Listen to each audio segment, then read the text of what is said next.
Right now, there are a lot of people looking for a revolutionary leader. They're looking for someone who can step up against the government and the bankers, organize, and provide a plan of action. One doesn't have to look very far to see evidence for this. The calls for leadership aren't always explicit. Sometimes it's just as simple as asking, what now? What do we do? But make no mistake, when you say things like this, you are in fact advertising that you're looking for someone to guide you. And for someone who's looking to take the reins, you're letting him know that the opportunity is there.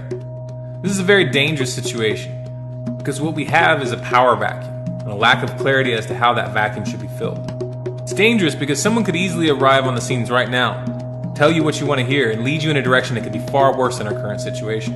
And yes, it most definitely could get worse. Those who can't see that don't know their history.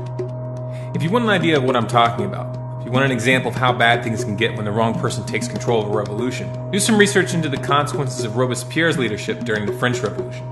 Contrary to popular belief, it wasn't just the nobility being executed in droves during this period, but in fact, anyone and everyone who dared to disagree with him and his policies. Historically, the French Revolution is far more representative of what happens during political upheavals than what we saw during the American Revolution.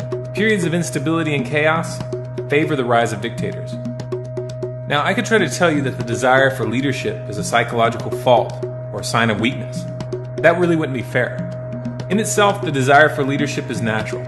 It's a built-in aspect of our disposition as a species. Just like wolves and gorillas always end up with alpha males and alpha females, humans will probably always have a tendency to have a leader of the pack to some degree. The question is, what will be the nature of that leadership? And what will be its relationship to the people? Will you follow a man you've never met who raises his voice thousands of miles away? Will you let him dictate to you the choices that you should make and the course that your culture is going to take? That doesn't seem likely to be the path to freedom. The reality of the matter is this. We don't need one strongman, one charismatic leader to head the charge. We need every single one of you to take responsibility for where we are and start doing everything in your power to change course. This doesn't mean you need to attempt to control those around you or to gather followers. Leadership isn't about the number of followers you have. Leadership is simply the capacity to think independently and to take action without asking permission. A real leader doesn't wait for someone else. They do what needs to be done because they feel it's their duty. What we need right now aren't demagogues and sycophants, prophets and disciples. These are all manifestations of a paradigm of subservience and intellectual immaturity.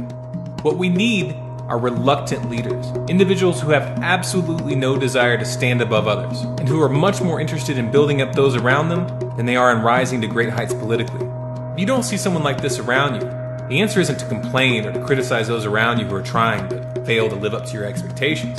The answer is to be that leader, especially if you don't feel worthy, especially if it goes against every fiber of your being to do so. Those who desire power usually shouldn't have it.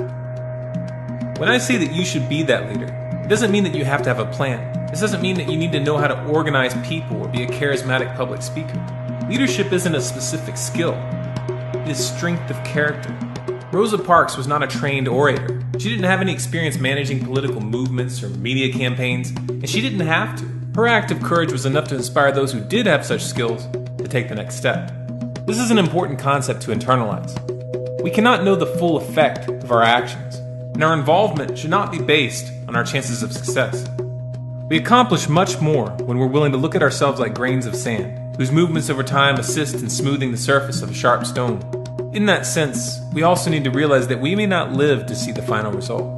If every single one of us operates from that standpoint, then the question of who will lead will be irrelevant.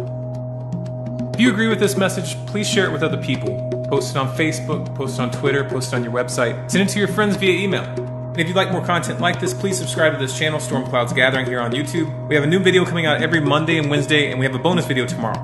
For bonus content and other updates, please follow us on Facebook, facebook.com/stormcloudsgathering, on Twitter at Collapse Updates, and of course our website, stormcloudsgathering.com.